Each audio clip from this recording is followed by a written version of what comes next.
Olá, pessoal. Bom dia, tudo bem?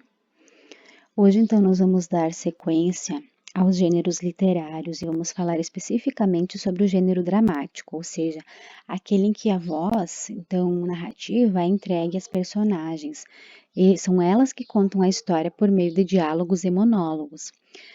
Aristóteles, afirmava que o drama é feito para ser representado, dramatizado, já que faz referência ao fato das pessoas serem representadas em ação. Então, quando nós falamos em gênero dramático, nós temos uma voz narrativa, mas que não é mais do narrador, e sim as personagens, pois nós temos a encenação.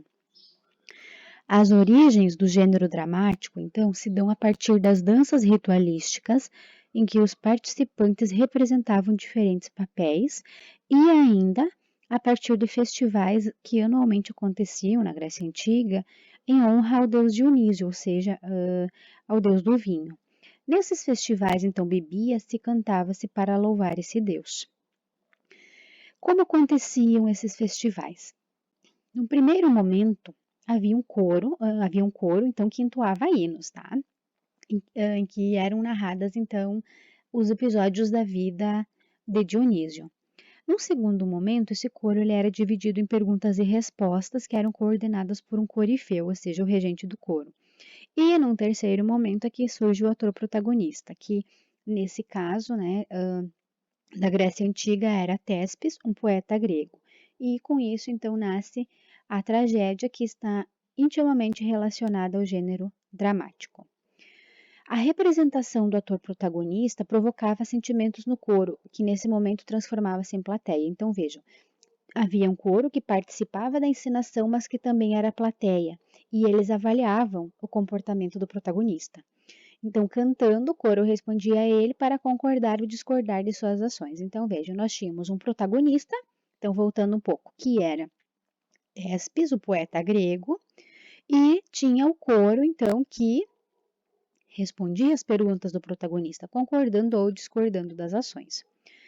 A essência, então, do gênero dramático reside na importância do público, que ao mesmo tempo era personagem, mas também era público, tá? Então, era plateia público, e a possibilidade de desencadear emoções por meio da representação. Então, sempre havia alguma lição para ser tirada dessas histórias encenadas. Então, as emoções desencadeadas eram individuais, obviamente, mas a lição que todos tiravam era universal.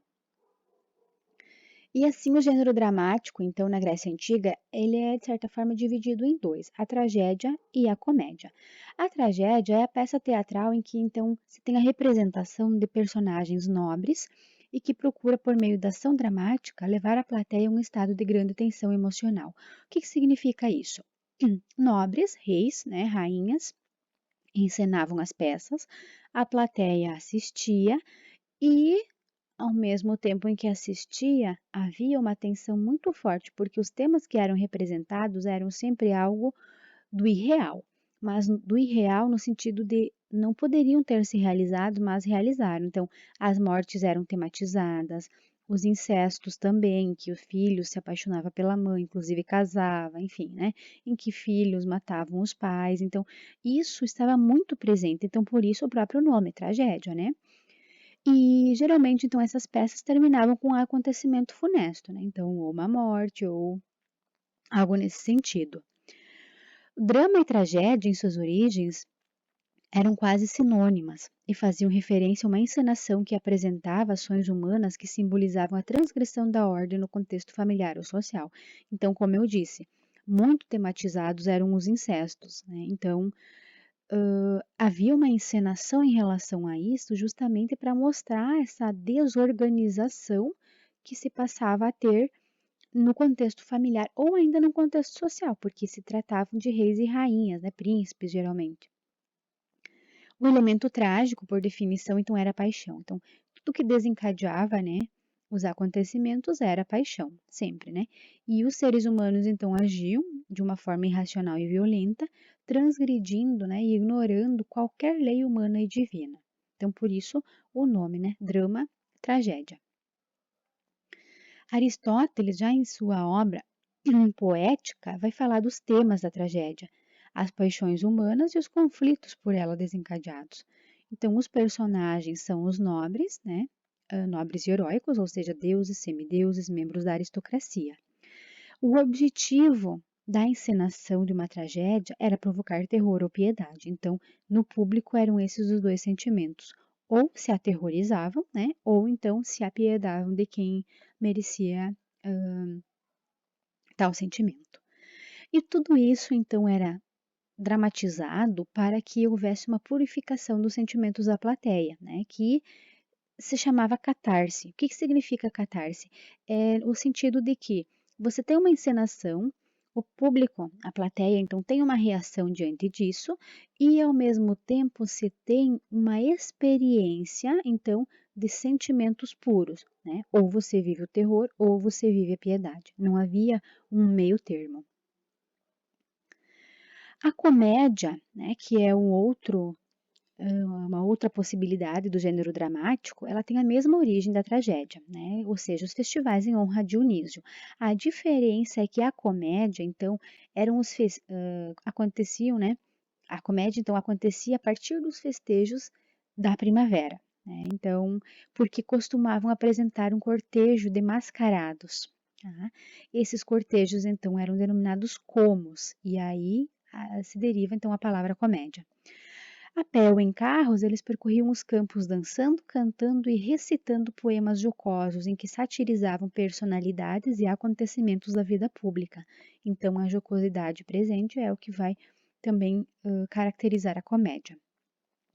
Isso tudo acontecia antes, né, da Guerra do Peloponeso. Por quê? A partir dessa guerra e da derrota, então, de Atenas por Esparta, a democracia chega ao fim, né, a democracia grega. E aí as comédias abandonaram a crítica política, que elas sempre faziam, e passaram a satirizar comportamentos e costumes de pessoas comuns. Então, com o fim da democracia, não se podia mais criticar a política, né, as questões políticas inerentes a toda a convivência, mas então se passou a satirizar, né, os comportamentos de pessoas comuns. E ainda, então, a gente estava falando da Grécia Antiga, tá? Agora, então, nós vamos ver o gênero dramático na Idade Média, porque, como havia uma forte influência da Igreja Católica, se mudou bastante o foco e se passou a ter peças de teatro medieval com cenas bíblicas e episódios da vida dos santos. Então, se abandonou a nobreza, né, como centro do papel, né, como protagonistas, como sujeitos satirizados, criticados e representando então as suas ações cotidianas, e se passou a buscar cenas bíblicas e episódios da vida dos santos, né? E com isso, então, a gente tem o auto e a farsa, que são duas subdivisões do gênero dramático na Idade Média. O auto é aquela peça curta de cunho religioso. As personagens representavam conceitos abstratos como bondade, virtude, hipocrisia, pecado, gula, luxúria, enfim, entre outros. E isso tornava os autos fortemente simbólicos e muitas vezes moralizantes. Então, se nós formos pensar na obra brasileira O Alto da Compadecida, ele não deixa de ser um gênero dramático, né, que traz essas características. Ele é de cunho religioso e moralizante. Então, pode ser relacionado aqui, né, atualmente, com essa caracterização, com esse Alto da Compadecida, mas muito mais fortemente marcado religiosamente lá na Idade Média. Tá? E a farsa, então, ela é uma pequena peça, mas com situações ridículas ou grotescas, né? E seu objetivo, então, era a crítica aos costumes. É o próprio sentido de farsa que a gente tem. E, com o fim da Idade Média, então, nós temos o teatro com intensas atividades. Ou seja, a partir, né, do fim da Idade Média, então, se destaca tudo isso, né, a dramaticidade no teatro. A Itália, assim como a Inglaterra, então, no século XVI, Na Itália, há um resgate das tradições da comédia clássica, né? Então, há um retorno a essas comédias clássicas para serem representadas no teatro.